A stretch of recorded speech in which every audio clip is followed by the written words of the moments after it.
Assalamualaikum warahmatullahi wabarakatuh.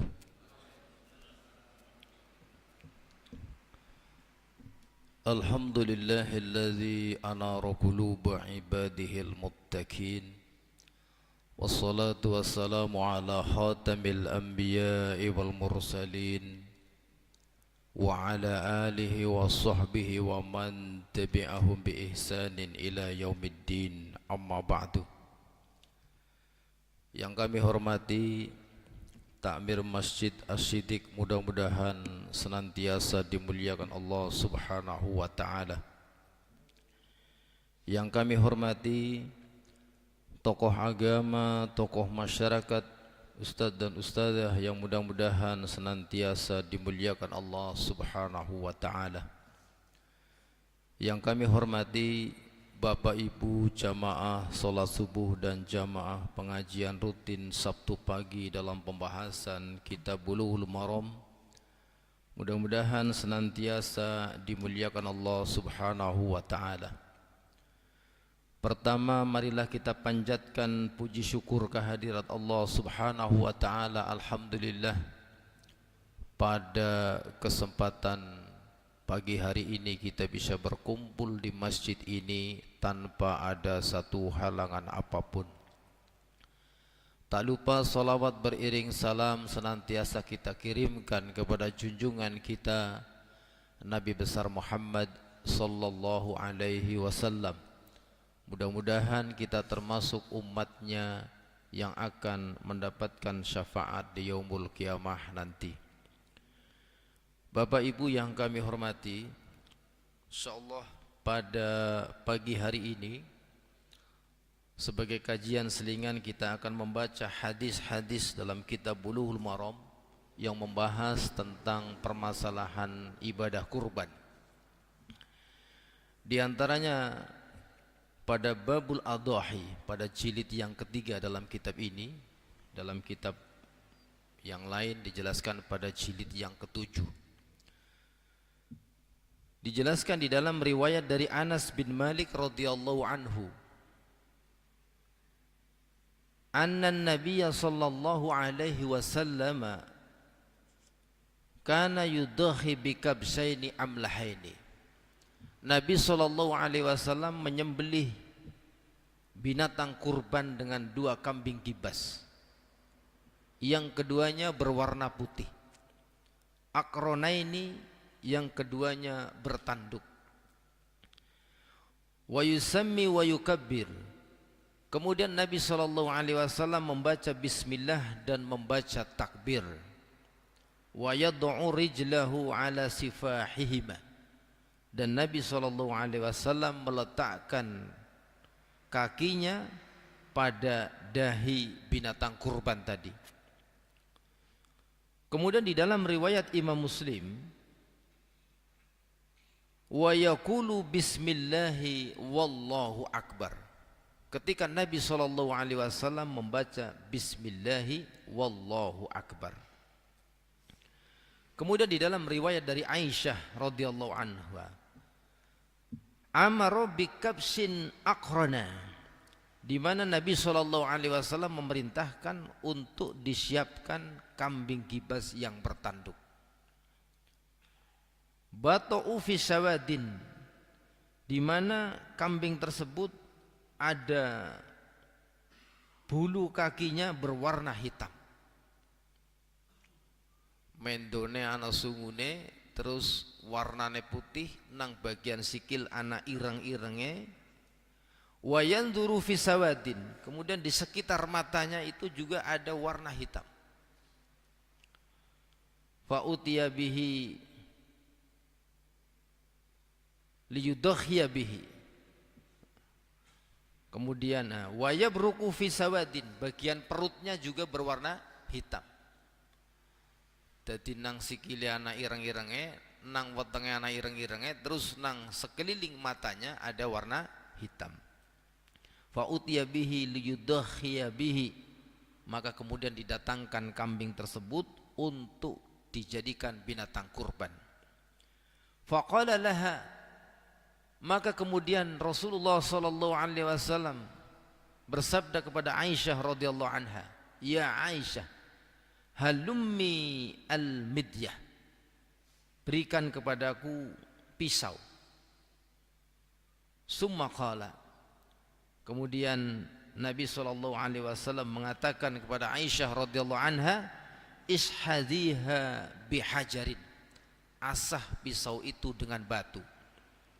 Fa fa'alat, maka kemudian Aisyah radhiyallahu anha mengasah pisau tersebut. Summa akhadhaha wa akhadhahu fa'adja'ahu. Lalu kemudian pisau yang sudah diasah tadi diambilnya, dan kemudian diambil pula oleh Rasulullah sallallahu alaihi wasallam. Lalu Nabi sallallahu alaihi wasallam membaringkan binatang kurban tadi. Summa dzabahahu, kemudian Nabi sallallahu alaihi wasallam menyembelihnya. Summa qala, kemudian Nabi sallallahu alaihi wasallam mengucapkan, "Bismillahi Allahumma taqabbal min Muhammadin wa ali Muhammadin wa min ummati Muhammadin." Nabi sallallahu alaihi wasallam membaca, "Ya Allah, terimalah ini dari Muhammad, terimalah ini dari keluarga Muhammad, terimalah ini dari umat Nabi Muhammad." Kesimpulan hukum yang diambil dari hadis ini adalah yang pertama, fil hadisi bayanun masru'iyatul udhiyah. Hadis ini menjelaskan tentang disyariatkannya berkurban. Wa qad ajma'ul muslimuna ala masru'iyatiha, dan sungguh ulama telah sepakat, kaum muslimin bersepakat tentang disyariatkannya ibadah kurban.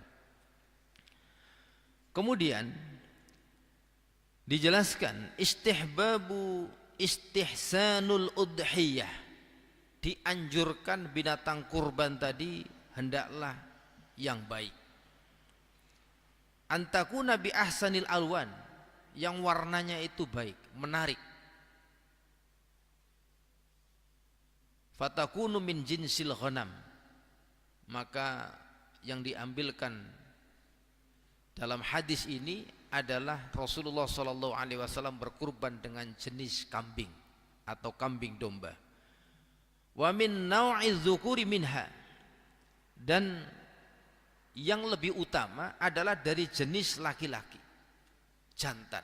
Walaupun dengan betina itu sah, tetapi yang lebih utama dengan jenis jantan. Wa antakuna baydha, dan hendaklah yang berwarna putih. Au bayaduha aksar min sawadiha, atau paling tidak warna putihnya lebih banyak daripada hitamnya. Artinya putih niku mendominasi, seperti kambing yang diminta oleh Rasulullah SAW, semuanya putih, kemudian hanya hitam bagian kaki, perut, kemudian di sekeliling matanya. Wa antakuna qarna, dan hendaklah binatang kurban tadi, kalau memang ada, yang bertanduk, binatang yang bertanduk. Li'anna dzalika dalilul quwwah, karena menunjukkan ki berarti kewan kurban iki kuat, sehat, ganteng. Taragulan panjenengan niku kewan kurbane main. Fa hadza huwal afdal, ini yang lebih utama. Wa illa fayazi'u ma khalafa hadza, kalaupun tidak seperti ini, maka yang tidak seperti itu pun tetap diperbolehkan, hukumnya sah. Orang nana sungune ya sah, warnane ora putih, biasanya sapi Bali niku ya warnane abang sih, niku nggih sah. Tapi kalau mau mencari warna yang utama, itu cari warna putih. Kalau dalam kitab Shahih Fiqh Sunnah, al-baydha summal afra summa sauda, putih, semu putih, kemudian warna hitam.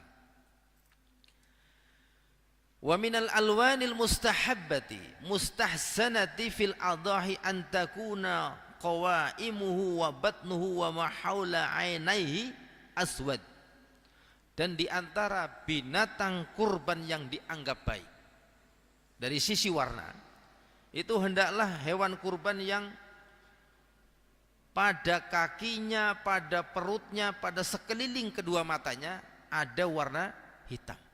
wa baqiyatu abyad. Tapi kemudian yang lainnya sisanya berwarna putih. Jadi nang bagian-bagian niku ana warna irenge. Wal abyadu huwal amlah alladzi launuhu sabihum bil launil milh. Jadi abyad warna putih itu adalah warna amlah.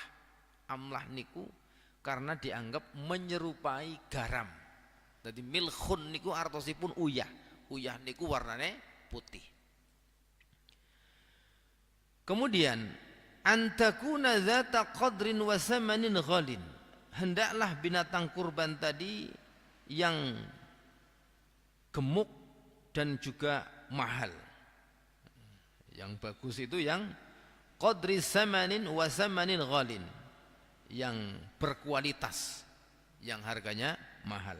Lianna hadza dalilun nafasatiha wa husniha, karena ini menunjukkan keelokan, keindahan, kebaikan daripada binatang kurban tadi. Kemudian selanjutnya, al-udhiyah min afdolil a'mali salihah. Kurban itu termasuk amal soleh yang paling utama yang dilakukan pada hari nahar. Maka amalan yang paling utama, paling dicintai oleh Allah pada hari nahar adalah menyembelih binatang kurban. Di mana Nabi SAW bersabda, "Ma'amila ibnu Adam yaumun nahri amalan ahabbu ilallahi min hiraqatid dam." Tidak ada amalan manusia pada hari nahar yang lebih dicintai oleh Allah selain daripada mengalirkan darah. Maka kemudian Nabi SAW melanjutkan sabda beliau, "Fatibu biha nafsan," maka bersihkanlah dirimu, perbaikilah nafsan dirimu, jiwamu. Jadi niki sing dimaksud niki kon ngresiki awak dan lain sebagainya, ikhlaskan ibadah korban itu karena Allah yang maha tinggi. Lakukan semuanya karena Allah. Kemudian selanjutnya dijelaskan dalam kitab ini, dzaba katsirun minal fuqaha'i minhum al-hanabilah ila anna dzabhal udhiyah afdalu minas shadaqah bisamaniha. Kebanyakan para ulama fikih, di antaranya Imam Ahmad bin Hanbal, itu berpendapat bahwasanya menyembelih kurban lebih utama dibandingkan sedekah dengan yang senilai dengan binatang kurban tadi. Sedekah 3,5 juta didum-dumaken duitnya sedekahaken. Satu orang kemudian 3,5 juta untuk membeli kambing atau untuk andil kurban sapi, maka yang andil ikut kurban sapi lebih utama dibandingkan yang bersedekah, padahal nilainya sama. Kemudian wal masru' inda dzabhi al-iqtisar ala bismillah, dan disyariatkan ketika menyembelih itu mencukupkan diri dengan bacaan bismillah, dengan membaca bismillah. Wa qawlu bismillah inda dzabhi wajibun indal a'immati salasah. Menurut 3 imam madhab, Abu Hanifah, Imam Malik dan Imam Ahmad bin Hanbal, bacaan bismillah ini hukumnya wajib menurut 3 ulama madhab. Menurut Imam Syafi'i sunnah, membaca bismillah itu sunnah. Tetapi pendapat yang ikhtiyaton, yang hati-hati, pendapat 3 ulama madhab, Imam Ahmad bin Hanbal, Imam Maliki, kemudian Imam Abu Hanifah. Di mana yang menjadi landasan ini, bahwasanya membaca bismillah ketika menyembelih binatang kurban ataupun sembelihan lainnya adalah firman Allah Subhanahu wa taala dalam surat Al-An'am, "Wa la ta'kulu mimma lam yadhkurismullahi alaihi," dan janganlah kamu sekalian makan dari apa-apa yang disembelih dengan tidak menyebut nama Allah. Wa innahu lafiskun, dan sesungguhnya itu merupakan bentuk kefasikan. Yang berbeda adalah Imam Syafi'i menganggap membaca bismillah hukumnya sunnah, tapi 3 ulama madhab berpendapat wajib. Kemudian Wa yusra'u ma'a bismillahi ayyakula 'inda dzabhi Allahu akbar. Dan disyariatkan bersamaan dengan membaca bismillah ini kita membaca Allahu akbar. Jadi begitu baca bismillahi disambung dengan Allahu akbar. Tetapi dijelaskan bahwasanya bacaan Allahu akbar ini mustahab, sunnah. Bacaan Allahu akbar mustahab. Maka dijelaskan dalam kitab ini wa ajma'ul ulama'u ala anna takbira 'inda dzabhi mustahabbun wa laysa biwajibin. Sepakat ulama bahwasanya bacaan takbir ketika menyembelih itu mustahab, sunnah, tidak wajib. Artinya keleres kok sing nyembelih kelalen mboten maos Allahu akbar niku sing penting pun bismillah menurut 3 ulama mazhab sah. Yang penting sudah membaca bismillah. Yastahabbu lil mudhahi ay yatawalla dzabaha udhiyatahu bi nafsihi in kana yahsinu dzabhi in kana yahsunu dzabhi. Dianjurkan orang yang berkurban itu menyembelih sendiri binatang kurbannya kalau memang dia mampu.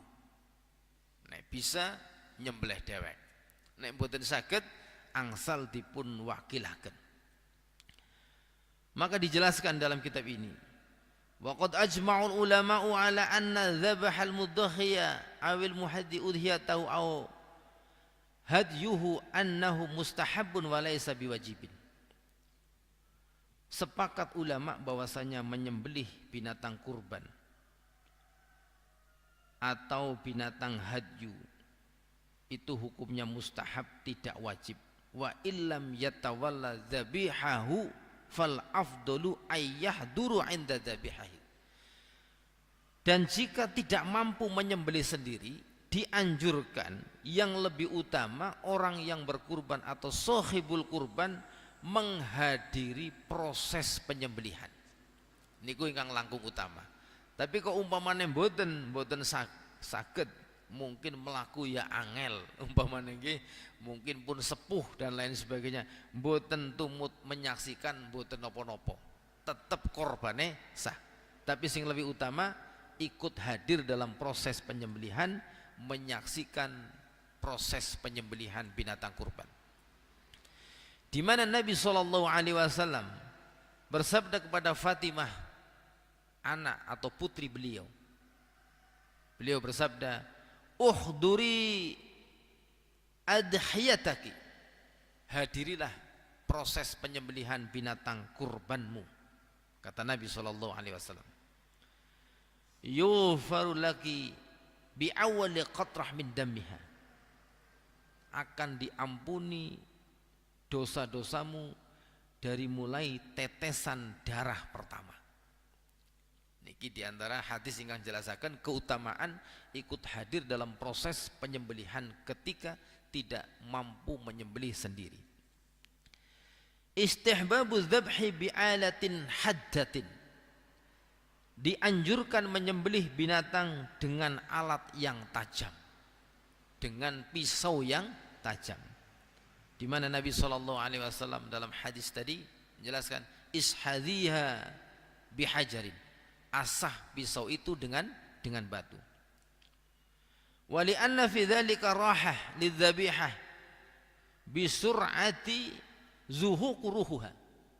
Karena ketika pisaunya tajam itu bisa memberikan rasa rileks pada saat proses penyembelihan dan mempercepat lepasnya ruh. Jadi nek landep niku begitu nyembelih nges iku langsung anyes, ngerti-ngerti les iku langsung pindah alam, Pak. Pindah alam. Ya, mungkin agak lama sedikit ya. Mungkin itu ada beberapa binatang yang memiliki keunikan. Contohnya niku jenengan nek nyembelih entok, nyembelih bebek niku matine suwe, Pak. Nah niku duka niku. Apa karena gulune dawa apa kepriye wallahu alam. Tapi yang jelas itu ada kekhususan. Tapi nek sapi, kambing umumnya tidak terlalu lama. Jadi supaya ada proses yang rileks, dan juga mempercepat proses lepasnya ruh.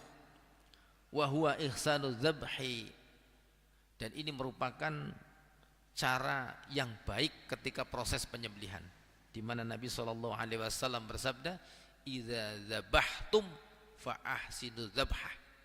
Ketika kamu menyembelih maka perbaguslah cara menyembelih. Wal yuhidda ahadukum safratahu, dan asahlah pisaunya, dan hendaklah salah satu di antaramu mengasah pisaunya. Wal yurih dzabihatahu, buat rileks, buat tenang binatang yang akan disembelih.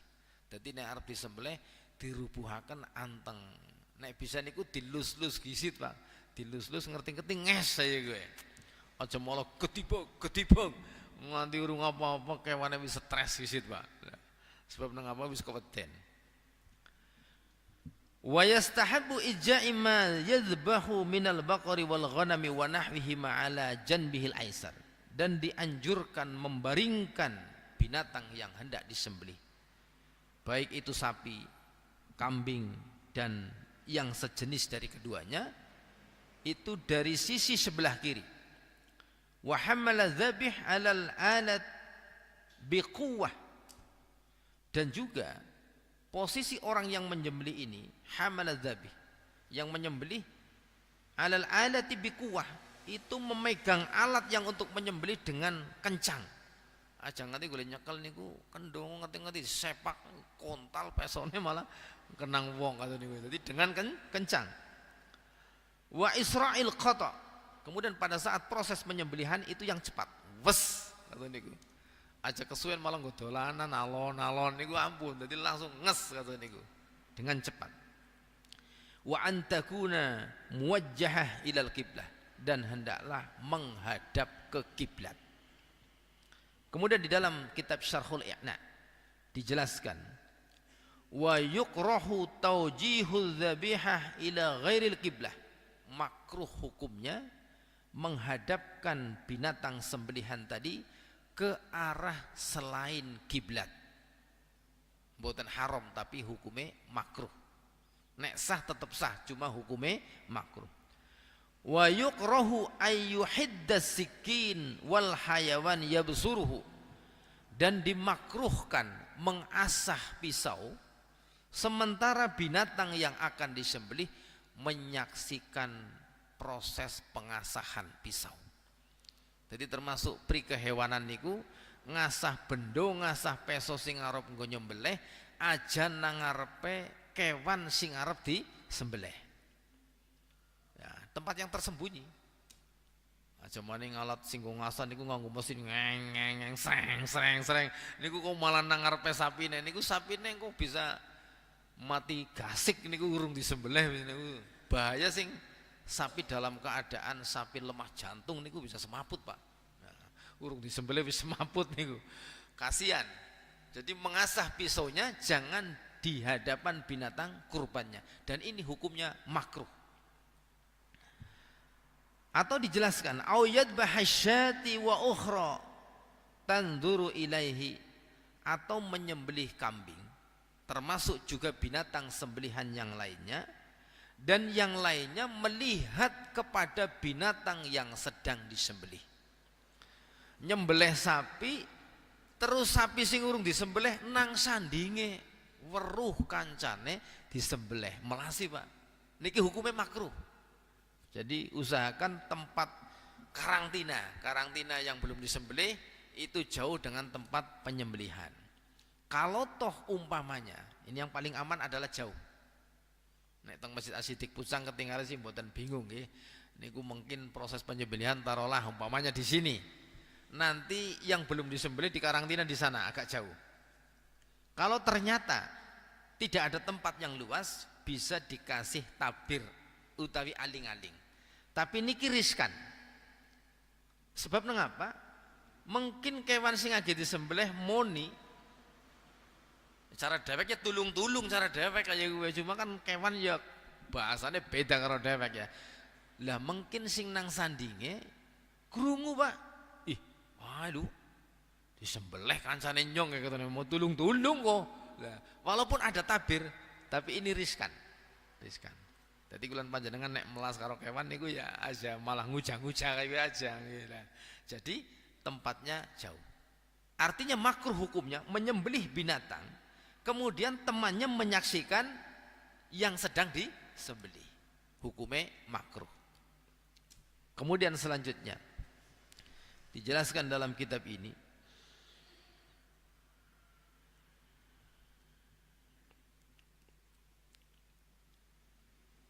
wa yastahabbu ay yaqula 'inda dzabhil udhiyah wa nahwiha, dan dianjurkan mengucapkan ketika menyembelih dengan bacaan Allahumma hadza minka walaka.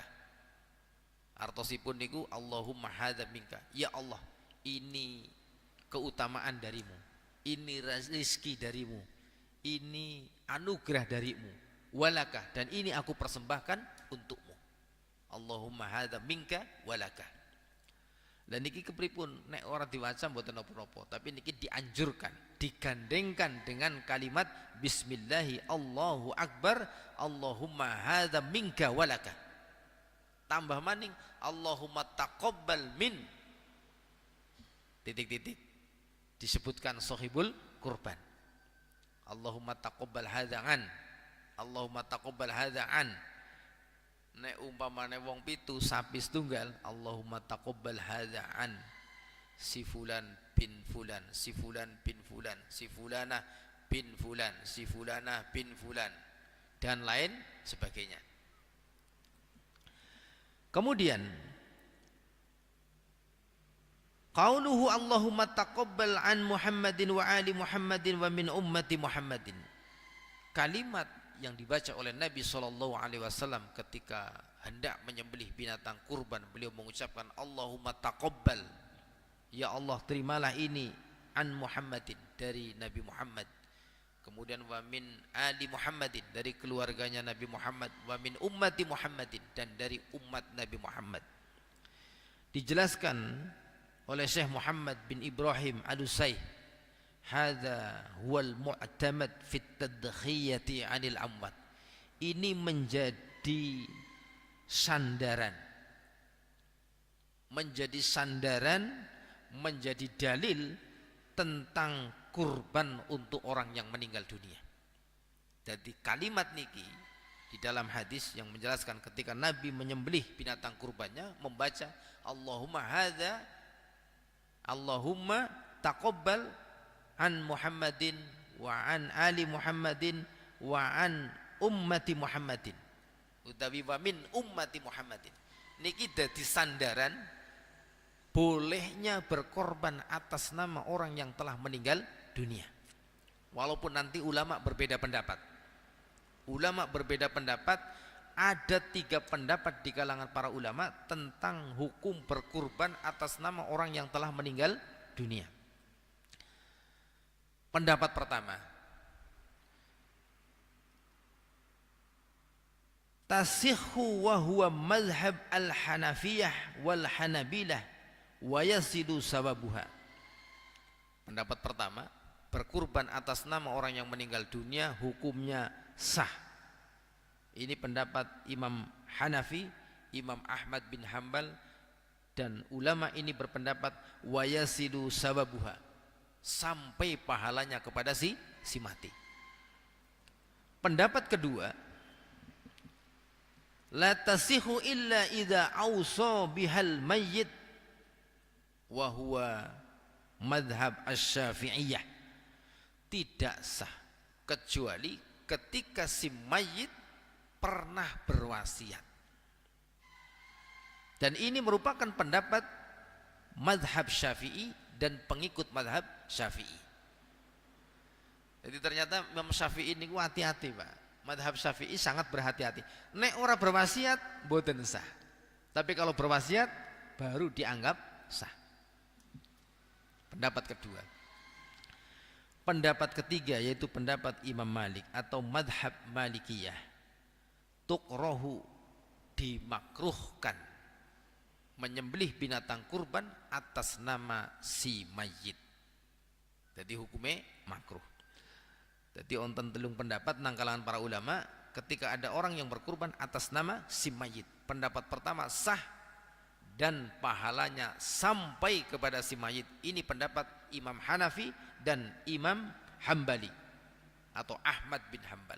Pendapat kedua yaitu pendapat Imam Syafi'i dan Syafi'iyah, pengikut madhab Syafi'i, bahwasanya la tasikhu illa idza ausa bihal mayyit, tidak sah kecuali ketika si mayit berwasiat. Pendapatnya Imam Syafi'i. Pendapat ketiga makruh. Nah, jadi nek umpamane wasiat nggih dipuntunekaken wasiat, kemudian juga punya harta tirkah, wasiat ngemben nak umpamane nyong ninggal, umpamane itu wasiatnya begitu. Sementara warisannya banyak nih. Nyong tulung di korban, nah sembelih nekawan korban selama 5 tahun berurutan. Ayo gue korban maning leung badannya pirang-pirang ya aman mawon gila, aman lah. Kalau memang berwasiat ditunaikan. Nah, tapi nek umpamane mboten berwasiat niku mungkin wonten sing berpendapat mboten sah, wonten sing berpendapat sah. Niku wonten perbedaan pendapat nang kalangan para ulama.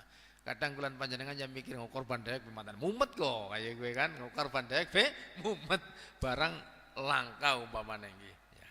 Tapi kalau berwasiat maka hendaklah ditunaikan. Kemudian selanjutnya dijelaskan dalam kitab ini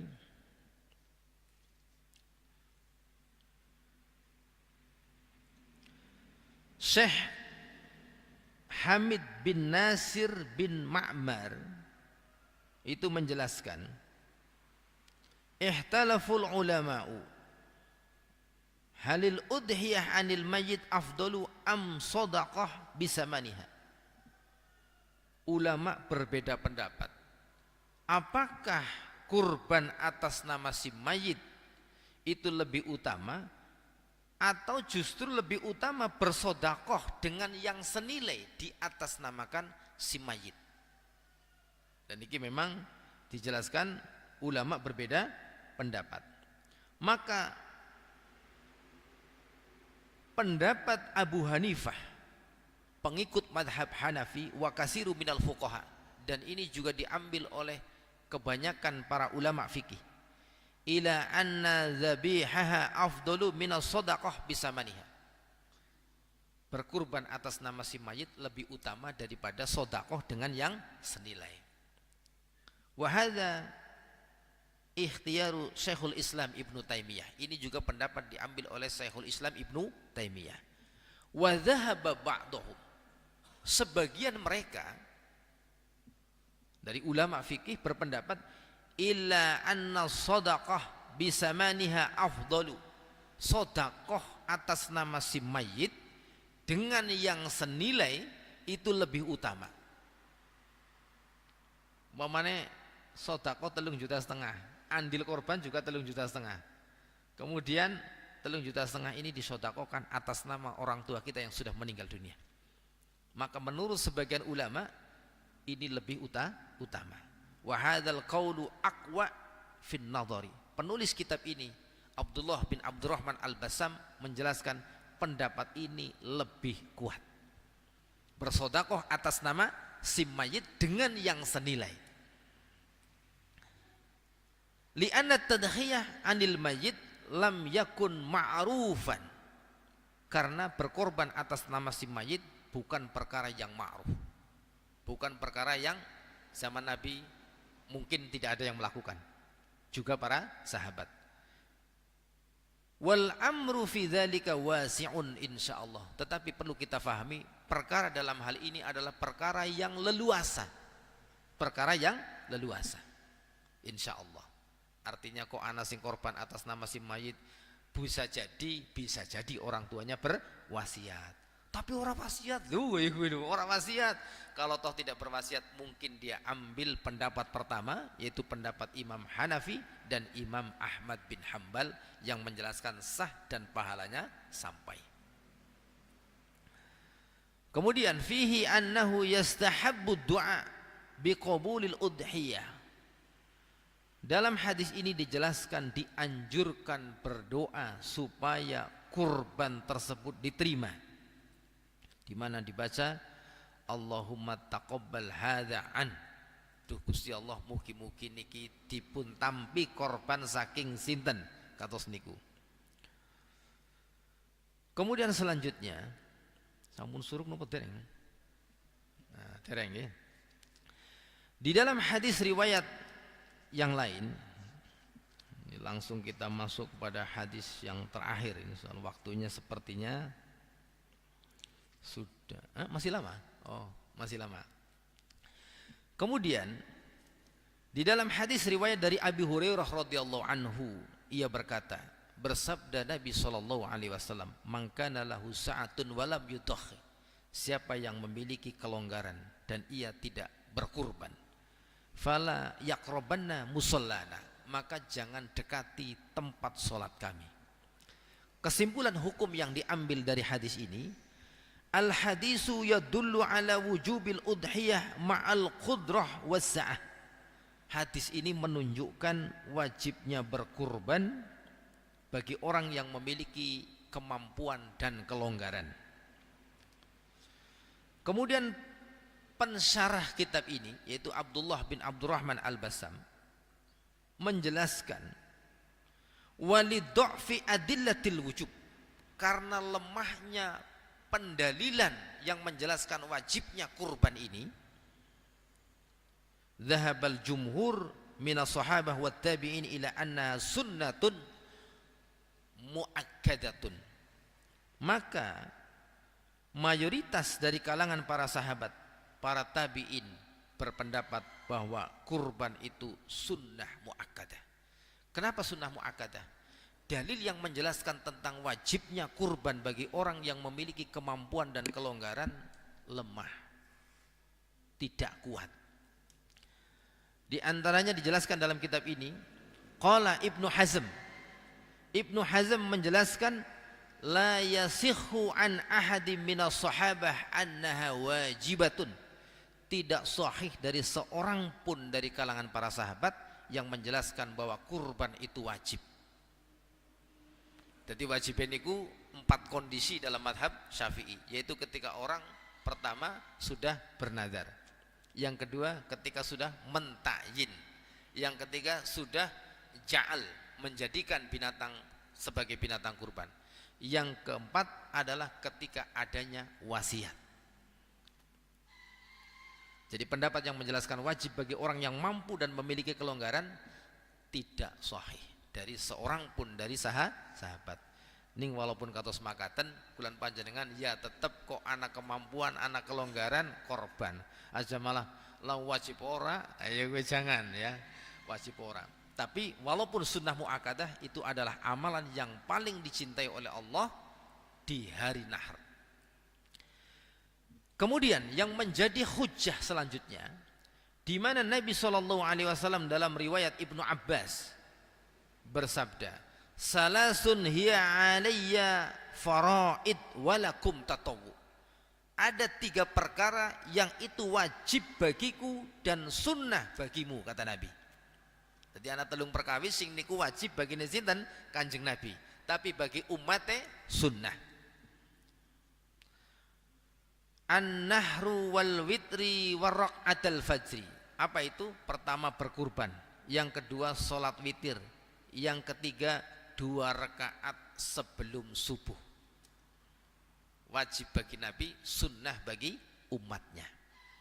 Niki ingkang dados penguat bahwa ternyata hukum kurban yang rajih adalah sunnah muakkadah, sunnah yang ditekankan. Kemudian selanjutnya dijelaskan dalam kitab ini, di dalam riwayat dari Ali bin Abi Thalib radhiyallahu anhu, ia berkata, amaronin Nabi sallallahu alaihi wasallam an aquma ala budnihi.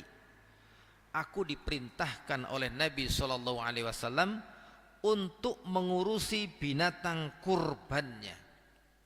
Wa an uqassima luhumaha wa juludaha wa jilalaha 'alal masakin. Dan Nabi SAW memerintahkan untuk membagi-bagikan. Apa yang dibagikan? Dagingnya, kulitnya, kemudian pakaian untanya atau pelananya, 'alal masakin, dibagikan kepada orang-orang miskin. Wala u'tiya fi jizaratiha syai'an minha, dan tidak memberikan upah kepada tukang jagal yang diambilkan dari binatang kurban. Kesimpulan hukum yang diambil dari hadis ini, jawazut tawkil ala dzabhi wa nahril udhiyah wal hadyi wa taqsimu luhumuha ala mustahaqiha. Bolehnya mewakilkan pada saat kita menyembelih binatang kurban, mewakilkan, penyembelihannya diwakilkan, pembagiannya diwakilkan kepada orang yang berhak. Hadis niki dados dalil diantaranya bolehnya adanya panitia penyembelihan binatang kurban. Jadi panitia penyembelihan binatang kurban itu diperbolehkan.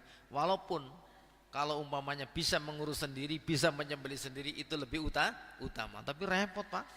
Oh, cuman ini wong sing ora duwe latar iku ya. Ora duwe latar nyembelih sapi repot, Pak. Nah, maka bolehnya panitia. Yang terpenting adalah panitia memahami fikih kurban. Jangan sampai panitia itu bermudah-mudah dalam hal pengelolaan binatang kurban. Kemudian dijelaskan dalam kitab ini, anna juludaha la tuba'u, bahwasannya kulit binatang kurban jangan dijual. Jangan dijual. Bal yakunu masarrufuha masarrufu luhumuha. Bahkan tasarrufkan, salurkan sebagaimana penyaluran kulitnya. Niki keterangan wonten kitab niki, kalau kita melihat fenomena di negeri Arab, tiang-tiang Arab niku beda karo wong Jawa, Pak. Beda karo wong Indonesia. Wong Indonesia kulit sapi dimasak, diolahi. Wong Indonesia kan mantan gregas nggih, apa-apa dipangan ngoten nggih. Tapi di Arab itu jarang kulit dimasak. Penggunaan kulit pada zaman ketika itu paling hanya untuk pakaian, untuk kirbah. Kirbah niku wadah banyu, ataupun untuk peralatan yang lainnya. Nah, jadi jarang dipakai untuk dimakan. Itu saja diperintahkan untuk dibagikan, tidak boleh dijual. Lah jaman inggulan panjenengan kok wong Indonesia mangan kikil ya doyan nang warung Padang niku nek karo kulit yo pada bae lumayan, larang, Pak. 10.000 kayak ya. Nah, pakai apa, Mas? Pakai kulit. Ana, Pak, disiapkan. Yang biasa dikonsumsi saja di Indonesia tentu lebih tidak boleh untuk dijual. Lebih untuk tidak boleh dijual. Lah, tapi wong buktine anu akeh daging pada mubazir dan lain sebagainya. Maka solusinya itu gampang. Kalau memang kira-kira dibagikan nanti akan mubazir, nanti berikan kepada yang mengurusi. Mungkin para relawan. Berikan kepada mereka bukan sebagai upah, sebagai hadiah. Jadikan sebagai hadiah. Insya Allah senang, Pak. Ditambahi kulit niku tapi sebagai hadiah. Karena kalau sebagai upah nanti tidak diperbolehkan. Kemudian, jadi yang terbaik adalah ditasarufkan sebagaimana mentasarufkan dagingnya. Au yahdiha, atau kalau tidak ditasarufkan dihadiahkan. Hadiahkan kepada fakir miskin. Kumpulkan beberapa orang fakir miskin, kasihkan, hadiahkan kepada mereka. Mas, iki kulit korban daripada mubazir, silahkan ambil sebagai hadiah. Nanti orang fakir miskin tadi mau menjualnya ataupun mengkonsumsinya, itu hak mereka. Artinya sudah menjadi hak bagi penerima. Jangan sekali-kali panitia menjual kulit binatang kurban, walaupun hasilnya nanti akan disodakohkan. Kadang-kadang onten katun niki, Pak. Nang panitia kulitnya didol, Pak. Mungkin hasilnya disumbangkan ke panti asuhan. Walaupun demikian, kalau yang menjual panitia mboten angsat. Karena panitia penyembelihan binatang kurban adalah wakil daripada sohibul kurban. Kesalahan wakil imbas kepada sohibul kurban. Jadi kulan panjenengan kedah cerdas, cari panitia penyembelihan binatang kurban yang faham dengan fikih kurban. Beberapa tahun yang lalu banyak panitia yang masih bermudah-mudah. Kulitnya didol, nggo tuku kresek, nggo tuku udud dan lain sebagainya. Atau kulitnya didol masuk kas masjid, Pak. Masuk kas masjid. Kulitnya didol Terus mungkin untuk keperluan apa yang kadang sahibul kurban tidak tahu. Padahal harusnya sahibul kurban itu memahami dari setiap kelebihan anggaran. Jadi artosipun, oh sambut cekap ya. Paling tidak meminta keikhlasan. Sahibul kurban yang saya hormati, mungkin umpamanya disampaikan begini nih, ini ada kelebihan anggaran sekian dan sekian. Kita gunakan semuanya untuk ube rampe. Mohon keikhlasannya. Lah niku aman. Aman, katos makatan. Bapak Ibu yang kami hormati, mungkin ini yang kita pelajari pada pagi hari ini. Mudah-mudahan bermanfaat. Banyak kesalahan kami mohon maaf yang sebesar-besarnya. Ilahuna wa ilal liqa' fil awqatil akhir insyaallah. Subhanakallah wa bihamdika asyhadu an la ilaha illa anta astaghfiruka wa atubu ilaik. Assalamualaikum warahmatullahi wabarakatuh.